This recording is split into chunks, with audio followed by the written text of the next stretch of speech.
Okay, thank you very much. It's a great honor to be with you. I just want to start by saying we had a meeting yesterday on the Department of Education, which is being moved. We're going to educate the children in their states where they can get a proper education. The numbers are horrible the way it is, and we're going to make a move that's very big. I don't think it's even risky a little bit. I think it's going to be amazing. It should have been done years ago. They've been talking about doing it for many years, but nobody ever got it off. But we did. And there was great excitement and great acceptance of it by almost everybody, including a lot of Democrats, actually. I do want to say that I've decided that the SBA, the Small Business Administration, headed by Kelly Loeffler, is a terrific person, will handle all of the student loan portfolio. We have a portfolio that's very large, lots of loans, tens of thousands of loans, pretty complicated deal. And that's coming out of the Department of Education immediately, and it's going to be headed up by Kelly Loeffler at SBA, and they're all set for it. They're waiting for it, and it'll be serviced much better than it has in the past. It's been a mess. And also, Bobby Kennedy, the Health and Human Services, will be handling special needs and all of the nutrition programs and everything else. Rather complex, but that's going to be headed by and handled by Health and Human Services. So I think that'll work out very well. Those two elements will be taken out of the Department of Education, and then all we have to do is get the students to get guidance from the people that love them and cherish them, including their parents, by the way, who will be totally involved in their education, along with the boards and the governors and the states. And it's going to be a great situation. I guarantee that in a few years from now, I hope I'm going to be around to see it, but I think we're going to see a lot of it. I think that you're going to have tremendous results. You're going to have results like Norway, Sweden, Denmark, a lot of the countries that do so well. I think you're going to have a lot of those results. If you look at Iowa and Indiana and Idaho, so many places that run so well, Florida, Texas, big ones, you're going to have great education, much better than it is now at half the cost. And we're not even doing it as a cost item, although you will save probably half, maybe more than that. And you're not going to be at the bottom of the list. You're going to be much higher, and maybe you'll be I will guarantee some of the states will be at the top of the list. They'll be comparable or better than these number 1, 2, 3, 4, 5 the countries that are in the top 5 positions. So that's to me, it's very exciting, and it's been received very well. So I just wanted to tell you about the student loans and special needs. But we're here for a reason today that is very exciting, and I'm thrilled to announce that at my direction, the United States Air Force is moving forward with the world's first 6th generation fighter jet. Number 6, 6th generation. Nothing in the world comes even close to it. And it'll be known as the F-47. The generals picked a title. And it's a beautiful number, F-47. It's something the likes of which nobody has seen before in terms of all of the attributes of a fighter jet. There's never been anything even close to it, from speed to maneuverability to what it can have to payload. And this has been in the works for a long period of time. After a rigorous and thorough competition between some of America's top aerospace companies, the Air Force is going to be awarding the contract for the next generation air dominance platform to Boeing. As you know, it was highly competed for. There was a lot of competition, generals, and it's been going on for a long time. Very, very tough competition, but this plane is produced numbers that nobody's ever seen before. The F-47 will be the most advanced, most capable, most lethal aircraft ever built. An experimental version of the plane has secretly been flying for almost 5 years, and we're confident that it massively overpowers the capabilities of any other nation. There's no other nation. We know every other plane. I've seen every one of them, and it's not even close. This is a next level. You know, level 5 is good. This is level 6, they say. The F-47 is equipped with state-of-the-art stealth technology. It's virtually unseeable and unprecedented power. It's got the most power of any jet of its kind ever made. Maneuverability, likewise, there's never been anything like it, despite the power and speed. Its speed is top. It's over 2, which is something that you don't hear very often. America's enemies will never see it coming. Hopefully we won't have to use it for that purpose, but you have to have it. And if it ever happens, they won't know what the hell hit them. A new fleet of these magnificent planes will be built in the air during my administration over the next couple of years. It's ready to go. They've already built much of what has to be built in terms of production, including the sheds. We'll ensure that the USA continues to dominate the skies. We've given an order for a lot. We can't tell you the price because it would give way to some of the technology and some of the size of the plane, good-sized plane. This contract also represents a historic investment in our defense industrial base, helping to keep America at the cutting edge of aerospace and technology. Our allies are calling constantly. They want to buy them also, and certain allies will be selling them, perhaps toned-down versions. We like to tone them down about 10%, which probably makes sense because someday maybe they're not our allies, right? But I would like to ask Secretary Hegseth, who's doing a fantastic job. He's really been very inspiring in so many ways, and I must say that before he speaks, we have had record people wanting to join our military in the last 2.5 months, literally since this, I think probably since the election, November 5th, but especially since we came to office and since I announced Pete. He's young, he's smart, he's strong, he loves it, and they love him, but we've had record numbers of people wanting to join our military. Now, if you go back 6 months, it was the exact opposite. You had record numbers of people not wanting to join the military. Now you have record numbers of people wanting to be in our military, and that's a great honor. That shows you we're really on the right track. So, Pete, maybe you'd say a few words. Sure. Please. Well, Mr. President, this is a big day. This is a big day for our warfighters. This is a big day for our country, a big day in the world. The name of this program is the Next Generation of Air Dominance. And Mr. President, because of your leadership, your clarity, America is going to have generations in the future of air dominance because of this 6th generation fighter. We've had the F-15, we have had the F-16, the F-18, the F-22, the F-35. Now we have the F-47, which sends a very direct, clear message to our allies that we're not going anywhere, and to our enemies that we will be able to project power around the globe unimpeded for generations to come. Mr. President, this is a gift to my kids and your kids, to my grandkids and your grandkids.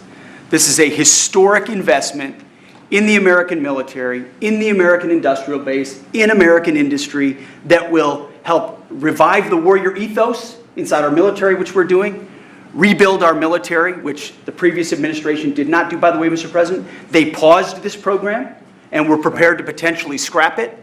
We know this is cheaper, longer range, and more stealthy. President Trump said we're reviving it, and we're doing it. And then we are also going to reestablish deterrence. Under the previous administration, we looked like fools. Not anymore. President Trump has reestablished American leadership. The F-47 is part of it. And Mr. President, thank you for having the courage to do it and leading the way for all our warfighters. Thank you very much, Pete. One of the things I will say, but the generals are going to speak in just a couple of seconds, but this plane flies with drones. It flies with many, many drones, as many as you want, and it's a technology that's new, but it doesn't fly by itself. It flies with many drones, as many as we want, and that's something that no other plane can do.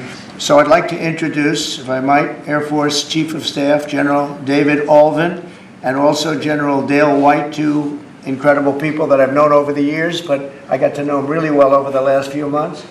And would you say a few words, please, General? Thank you very much, Mr. President. Mr. President, Mr. Secretary, thank you so much for your unwavering commitment to our military. I will say this is a big day. This is a big day for our United States Air Force as well. You know, Air dominance is not a birthright, but it's become synonymous with American air power. But air dominance needs to be earned every single day. And since the earliest days of aerial warfare, brave American airmen have jumped into their machines, taken to the air, and they've cleared the skies. And whether that be clearing the skies so we can rain down destruction on our enemies from above, or we can clear the path to the ground forces below. That's been our commitment to the fight, and that's really been our promise to America. And with this F-47 as the crown jewel in the next generation air dominance family of systems, we're going to be able to keep that promise well into the future. I also want to thank everyone from industry and within government, our engineers, who have worked tirelessly on this program to bring it where we are right now today. This shows that American talent, American skill, and American determination are second to none, because this platform is second to none. So we believe that this provides more lethality, it provides more capability, more modernized capability in a way that is built to adapt. This, along with our collaborative combat aircraft the President talked about with drones, this is allowing us to look into the future and unlock the magic that is human-machine teaming. And as we do that, we're going to write the next generation of modern aerial warfare with this. This enables us to do this. The manner in which we put this program together puts more control in the hands of the government, so we can update and adapt at the speed of relevance, at the speed of technology, not at the speed of bureaucracy. This is more Air Force. This is more options for the President. We say as our mission in the United States Air Force is to fly, fight, and win air power anytime, anywhere. If you want to go anywhere, you have to have a platform that gets you anywhere. This provides the President options from the very one end, which is a quick response, and then we can get right back into fight and stance without having to deploy troops that are going to take maybe months and cost more lives. We can be back in fight and stance, and maybe we restore that deterrence. All the way to decisive victory as part of a joint force that is the most lethal and capable military ever known in history. That's what we provide now, and this allows us to provide it into the future. It's more deterrence, more capability. It's what peace through strength looks like into the future, Mr. President. And so we're very proud to do that. And all we can say is, on behalf of the United States Air Force, let's deliver. Thank you very much. Thank you, General. Would you like to say something? No, sir, I'll just double down what the chief said. He knows what to do. Generational He knows who the boss is. That's exactly right. Air superiority is what it's all about, and this is what we'll deliver. That's great. Thank you very much. Great job. We've worked together long and hard on this, and this was a big secret. In fact, we don't show too much of the plane for that reason. You see what we show? You see how beautiful that is, but that's just a very small part of it. Sure. I wasn't surprised. I was wondering how much are you going to show when they came in with that. You see a wheel in the front? That's about it. Any questions? Mr. President Trump, Is 80,000 pages of documents is a lot to sift through. Yeah. Can you just tell us who killed Kennedy? Well, I was given the task of releasing that because many presidents have gone through it and they haven't released. And I said, release. We even released Social Security numbers. I didn't want anything deleted. They said, sir, what about Social Security? People long gone, but they're long gone, so I can't imagine. But I said, if you don't delete it, if you do delete it, we have people are going to say, why did you delete it? There's something in there. So we gave Social Security, we gave everything. And the rest is for you to look at, Peter. You're going to see whether or not you see anything. But we've given it. We're doing it with Dr. Martin Luther King, too. They're preparing all of that. They're going to release everything. And whoever else they want. I mean, we have nothing. We really have nothing to hide. We shouldn't have. When a lot of time goes by. But with the Kennedy files, in particular, they were going crazy on them. I don't think there's anything that's earth-shattering, but you'll have to make that determination. In those, it's 80,000, it's actually 88,000, and we have some additional things, as you know, come out today. And for that, you can go to the offices and you can see whatever you want to see. Everything is out there, totally open. The additional stuff is available later on today. You go over to the offices and you can have it immediately. And you'll make a determination. And on something else, these Tren Aragua guys, because of your executive order, they are designated as foreign terrorists. Yeah. If ISIS or Al-Qaeda foreign terrorists were operating here in the United States, cops would probably be shooting first and asking questions later. And so what is the difference between terrorists, between somebody like an ISIS or an Al-Qaeda operative versus a MS-13 or Tren de Aragua? Well, these are people that focus on destroying people in their homes. They're not as international in that sense. They're a group of thugs. They come from Venezuela. They come from the prisons of Venezuela. They're very dangerous people, but they didn't look so dangerous when the guards took care of the situation from El Salvador. And I want to thank the president. He's a friend of mine. He's done a great job. But I just can't imagine that the Democrats are taking this issue where they want to have them back. You know, so now they have men playing in women's sports. They have transgender for everyone. They have open borders. They have all of their crazy policies that are, I think, 95-5, not 90-10, okay? And their new policy is, let's bring Tren de Aragua back into our country. Let's bring the worst, these are the worst gang members there are. They looked amazingly frail, though, by the way they were handled. It's very amazing. You know, they weren't, when they were in Colorado cutting the fingers off a man because he made a phone call to the police, they seemed a lot tougher then than they did when they were having their head shaved and they were in shackles. They're tough people. They're bad people. We don't want them in our country. We can't let a judge say that he wants him. You know, he didn't run for president. He didn't get much more than 80 million votes. And we just can't let that happen. It'd be so bad for our country. I won on the basis of getting criminals out of our country that were let in. It was called unforced error. They were let in by Biden, incompetently let in, and let in by the millions, actually. 21 million people. I believe it's 21 million.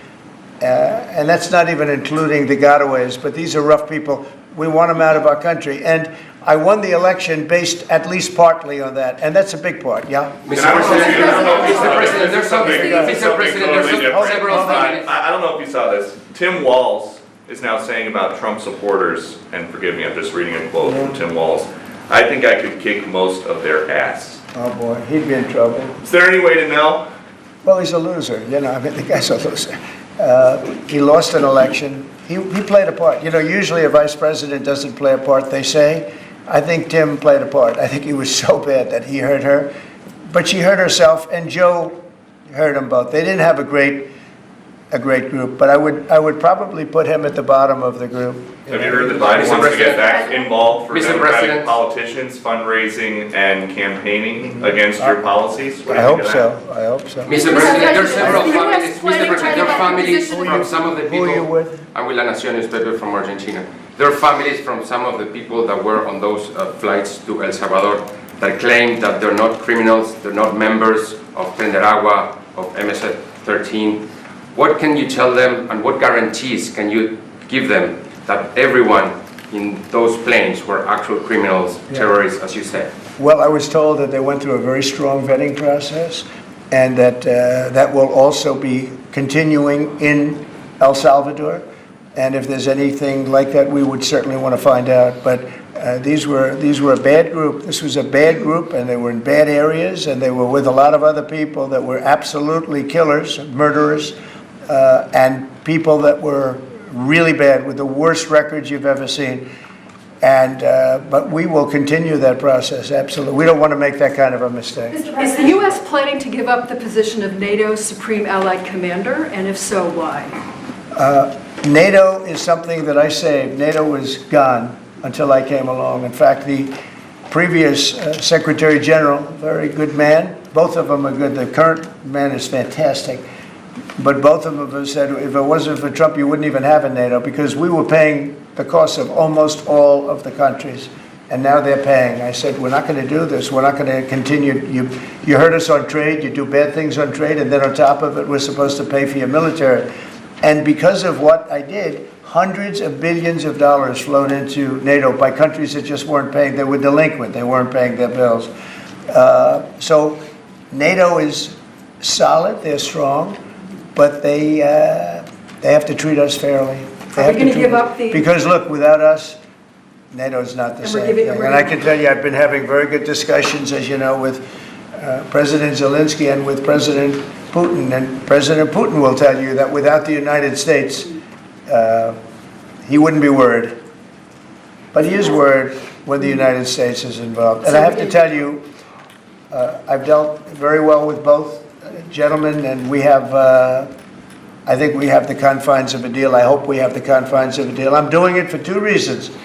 Number one, and by far most importantly, thousands of young people, and they're not American people, they're Russian and they're Ukrainian, are being killed every week, thousands a week. And also the United States has paid, because of Biden, $350 billion on a war that should have never happened. If we had a competent president in this, sitting right here, that war would have never happened. It would have absolutely never happened with me. And it didn't happen. For 4 years, it didn't happen. Mr. President, do you think you have the authority, the power to round up people, deport them, and then you're under no obligation to a court to show the evidence against them? Well, that's what the law says, and that's what our country needs, because we were, unfortunately, they allowed millions of people to come into our country, totally unvetted, totally unchecked. So you ought to ask, did he have the authority to allow millions of people? Did Biden have the authority to do something that's unthinkable? Have open borders where millions of people poured into our country, totally unvetted and totally unchecked, just as you would say. And many of those people were criminals. Many of them were from jails and prisons and mental institutions and gang members and drug dealers and very dangerous people. Many were murderers. We have 11,088 that we know of murderers they murdered. Of that number, at least half killed more than one person. They're in our country. They're in a location near you. Biden allowed that to happen to our country. And his people that really ran the country. And the person that operated the auto pen, I think we ought to find out who that was, because I guess that was the real president. So when you ask me if we have the authority, did Biden have the authority to allow millions of people to come into our country? Many of these people, hardened criminals at the top of the line who have caused tremendous damage in our country. You see them in New York City fighting with our police. I mean, literally having fist fights in the street with our police. These are tough, hard criminals. Many of them came out of jails, and not just South America, from all over the world. They came out from Africa, from the Congo. They came out from Asia. Not just South America, but many from South America. These are hard, tough criminals, and we have to get them out. And a judge sitting behind a bench someplace got a nice appointment. You can't take that away from the people that are responsible. Now, in this case, Marco Rubio has a lot of big decisions to make, and he's a fantastic person, a great man. I think he'll be our best. I think he has a chance to be our best Secretary of State. He's been doing incredibly. He works so hard. He's gone to so many different countries already, and he's got the authority to get bad people out of our country. And you can't stop that with a judge sitting behind a bench that has no idea what goes on, who happens to be a radical left lunatic. Do you think the judiciary... You guys today are denying this New York Times report that Elon Musk was going to be shown a 20 to 30 page presentation about a theoretical war plan against China. Why not just show it to Elon? Because I don't want to show it to anybody. You know, you're talking about a potential war with China. Now, I deal with these people all the time, and I'm dealing with Pete, I'm dealing with these gentlemen on numerous different airplane purchases, and I think they're all going to be great. But I don't want other people seeing potential war with China. We don't want to have a potential war with China, but I can tell you if we did, we're very well equipped to handle it. But I don't want to show that to anybody. But certainly you wouldn't show it to a businessman who is helping us so much. He's a great patriot. He's paying a big price for helping us cut costs, and he's doing a great job. He's finding tremendous waste, fraud, and abuse. But I certainly wouldn't want, Elon has businesses in China, and he would be susceptible perhaps to that.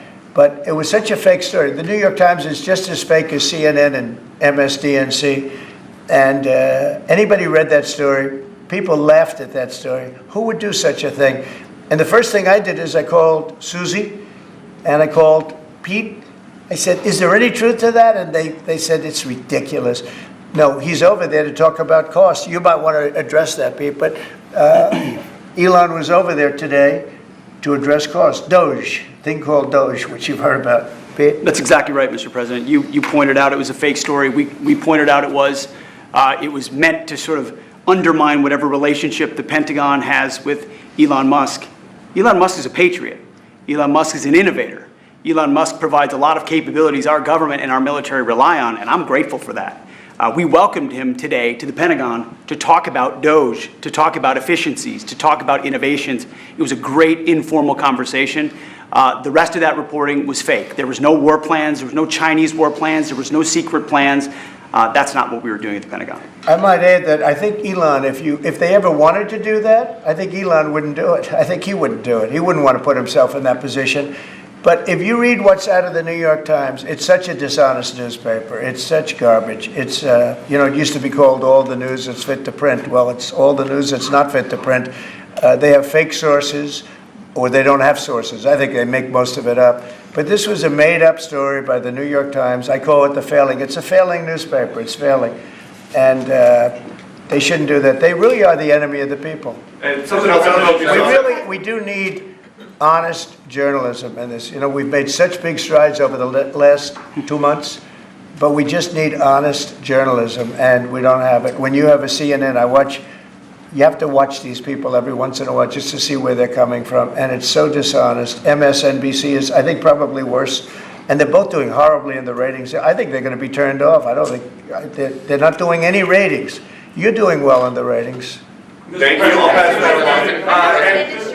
I understand that your trade rep is meeting their Chinese counterpart next week. Yes. Is there anything that they can do to stop April 2nd or to roll back the tariffs that you put on China already? Well, we can talk, but basically, I call April 2nd. I would have made it April 1st, but I didn't want to be April Fool's Day because then nobody would believe what I said, and they do believe me. April 2nd is going to be Liberation Day for America. We've been ripped off by every country in the world, friend and foe. We've been ripped off on trade. We've been ripped off on military. We protect people, and they don't do anything for us. It's just so unfair for years and years. And now some of that money is going to be coming back to us in the form of tariffs. Tens of billions. It's going to be numbers like nobody's ever seen. So NVIDIA announced today, you saw that, hundreds of billions of dollars of investment. The biggest chip maker in the world announced hundreds of billions of dollars of investment. Hundreds of billions, not millions, but billions. They're all coming here. Apple just announced $500 billion worth. They're going to build plants here. They built their plants in China. They're going to build them here. And they're starting immediately. We have investment, the likes of which this country has never seen, already announced. And they all want to have news conferences. I don't have enough time to have that many news conferences, but I would say so far at least $4 trillion. $4 trillion is coming in. Car companies, very importantly, a lot of the car companies that were going to build in Mexico or Canada are now building here, because I don't want cars from Canada. I don't want cars from Mexico. They want to do it, it's fine, but I want the car companies to build here, not, they were building in Mexico 3 plants, big plants, really big plants, and they were going to sell the cars right across the border. We wouldn't have the jobs, we wouldn't have the profits, we wouldn't get the taxes, we get nothing. All we get is unemployment and empty factories.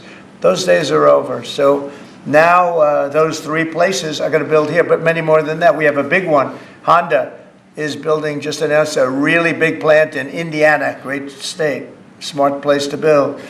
And we have many car companies coming here. The steel mills are going to be booming, And many other things, many other things come with that. But we need that for defense. There are certain things you have to have. You have to have steel. We would have had, if I didn't do in my first term tariffs to stop the onslaught, because they were dumping steel in order to destroy our steel plants. If I didn't do 50% and even 100% in certain cases tariffs on steel, you wouldn't have a steel plant in the United States. And Biden was unable to get rid of those tariffs because they threw off so much money that his numbers, which didn't work anyway because his numbers were terrible, what he did, the way he spent money was so horrible. and what he allowed to happen to energy. That's the other thing. Energy is going to be like it's never been before. Mr. Vice President is here. If you have do you have anything to say while you're here? He's a very good Vice President. I'm just here to watch the show, sir. Okay. I think airplanes are pretty cool, so I want to go check this out. It is cool. Mr. President, what President, China are you can offering do to take off the trade war at this point, though? Well, I'll be speaking to President Xi. I have a great relationship with him. We're going to have a very good relationship. But we have a $1 trillion deficit because of Biden with President Xi. More than that. I mean, I've heard $1.2 trillion. We have a deficit. And I've explained that to President Xi. We also have a problem where he's allowing fentanyl to be sent into Mexico and then cross the border and, killing. I think the number is much higher than the 125, 115 that I think it's closer to 300,000 people a year. And so that's a problem. But they have a tremendous surplus against the United States, so we don't want that. Mr. President, why do you control Ukraine's power A number of plants? industries have come to you asking for exemptions on tariffs. Is that something that is under consideration by you? Well, people are coming to me and talking about tariffs, and a lot of people are asking me if they could have exceptions. And once you do that for one, you have to do that for all. So, I mean, generally, I did something interestingly during 2 weeks ago. I gave the American car companies a break because it would have been unfair if I didn't. And everybody said, oh, he changed his mind on tariffs. I didn't change my mind. I helped our, sort of big three, big four. I helped some of the American companies. And instead of taking it properly, they said, oh, he changed it. I don't change, but the word flexibility is an important word. Sometimes there's flexibility, so there'll be flexibility. But basically, it's reciprocal, so that if China is charging us 50% or 30% or 20%, and I don't mean China, I mean anybody, any country, Canada. Nobody knows that Canada is charging our dairy farmers. They have 270% tariffs. Nobody knows that. Nobody knows that. They have up to 400%. They have a couple of tariffs at 400%. Nobody knows that. Nobody talks about that. And remember, with Canada, we don't need their cars. We don't need their lumber. We don't need their energy. We don't need anything from Canada. And yet it costs us $200 billion a year in subsidy to keep Canada afloat. So when I say they should be a state, I mean that. I really mean that. Because we can't be expected to carry a country that is right next to us on our border. It would be a great state. It would be a cherished state. The taxes for Canadian citizens would go down in less than half. They don't spend money on military because they think we're going to protect them. There are many things that they do, like icebreakers. They want us to provide icebreakers for them. Oh, that's wonderful. So the Canada, they're very tough traders too. I want to just tell you, of all the people, they're tough traders. They trade very tough. And, the expression I use is, some people don't have the cards. I used that expression about a week and a half ago, right? Somebody was negotiating who didn't have the cards, who's now, I think, saying that he wants to do it, and I think we're going to have a big deal on that very special something. We got to make a deal on that. But Canada has been a very nasty negotiator against the United States, took advantage of the United States for a long time.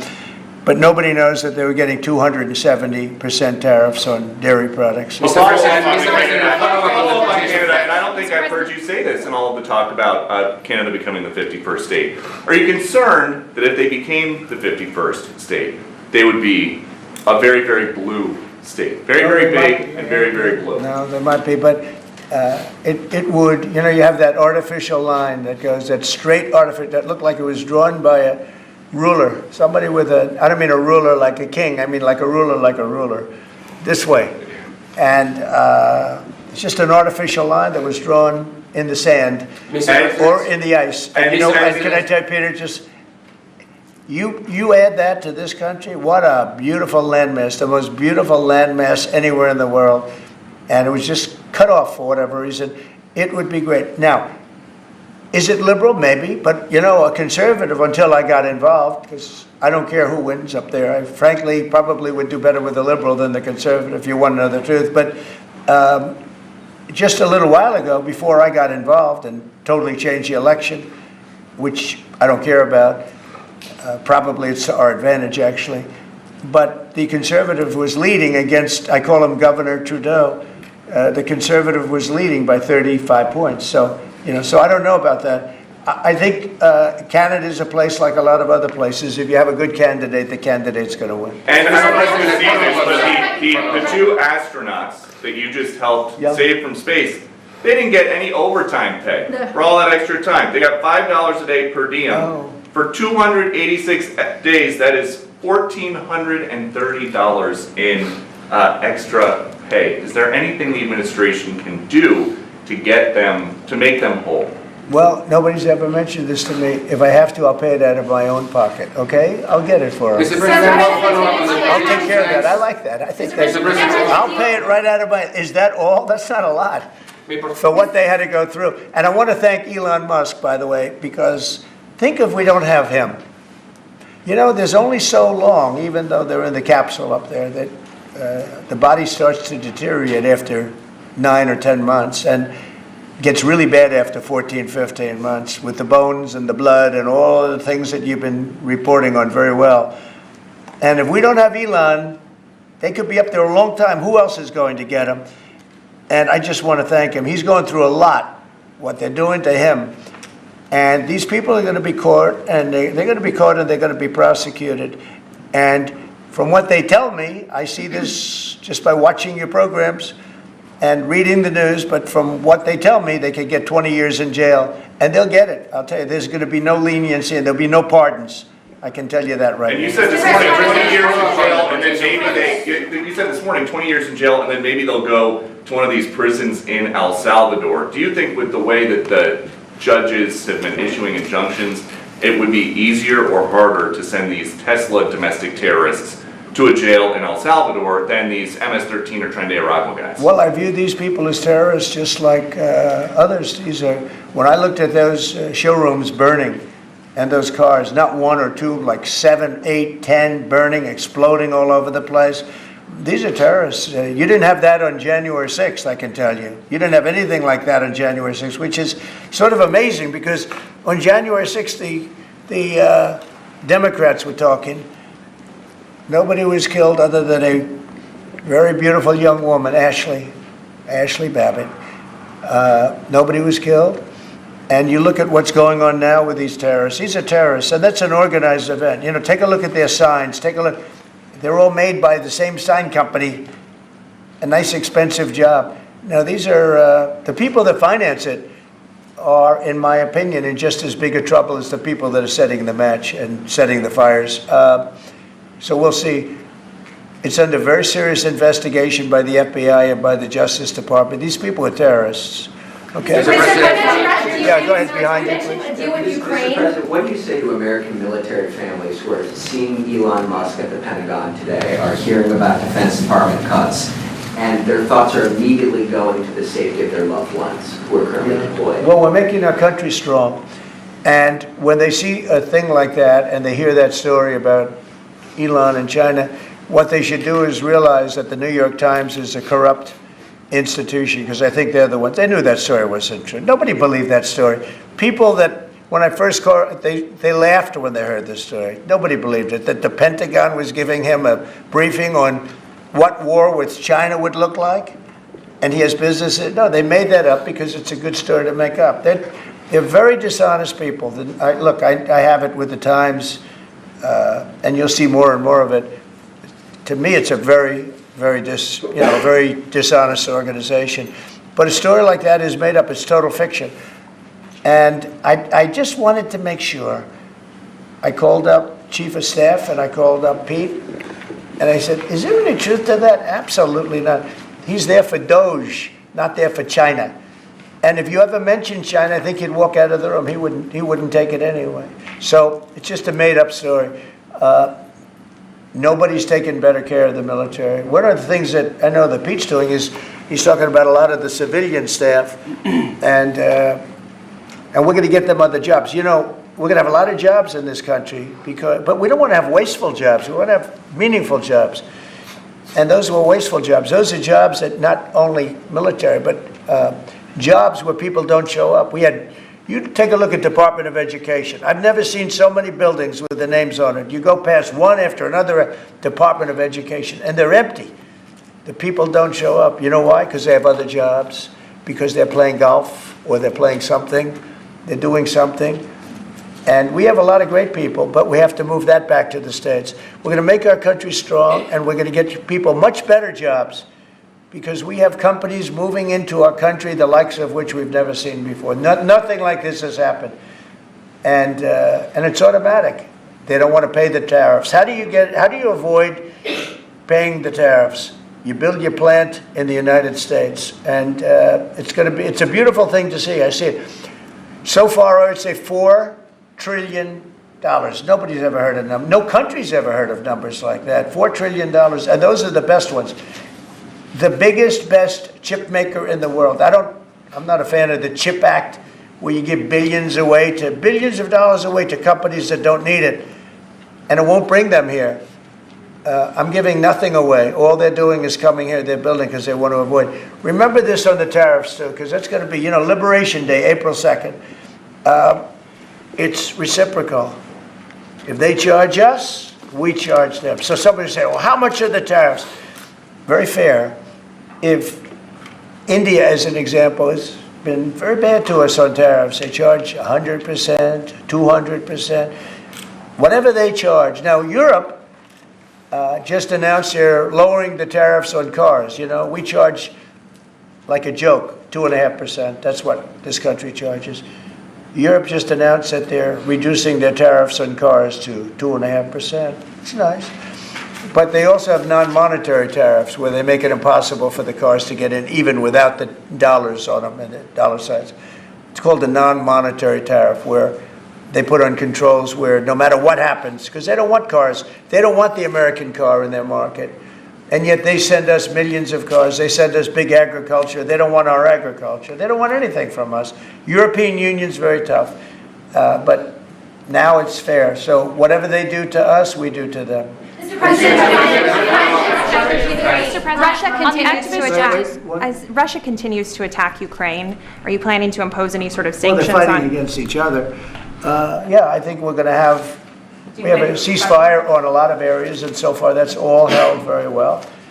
And getting that ceasefire, they had a lot of guns pointing at each other. You had some soldiers, unfortunately, surrounded by other soldiers, and they are going to be, I believe we're going to pretty soon have a full ceasefire, and then we're going to have a contract. And the contract's being negotiated, the contract in terms of dividing up the lands, et cetera, it's being negotiated as we speak. What do you say to critics who say that your actions towards law firms amount to coercion? Well, the law firms all want to make deals. You mean the law firms that we're going after, that went after me for 4 years, ruthlessly, violently, illegally? You mean, are those the law firms you're talking about? They're not babies. They're very sophisticated people. Those law firms did bad things. They went after me for years. Russia hoax. All a hoax. It was a hoax. It was Hunter Biden's laptop. It didn't come out of Russia, by the way. It was came out of his bedroom. It was all a hoax, developed by Democrats. Hillary, I don't think Biden did, because I don't think Biden knows what the hell he's doing, frankly, based on everything I see. I've seen things since being here that are so sad, what he's done to this country, what he and they did to this country, those people that surrounded him, who, by the way, are radical left but smart. He's not smart. He was never smart. But these are radical left, smart people. They totally controlled him. He did whatever they told him to do. And it's a shame. It's so sad to see what happened, what they've done to this country, both not only the inflation you saw, but allowing millions and millions of criminals into our country. That's an inexcusable act. And many other things besides that. Thank you very much, everybody. Thank you. Thank you, everybody. Thank you very much. Thank you, guys.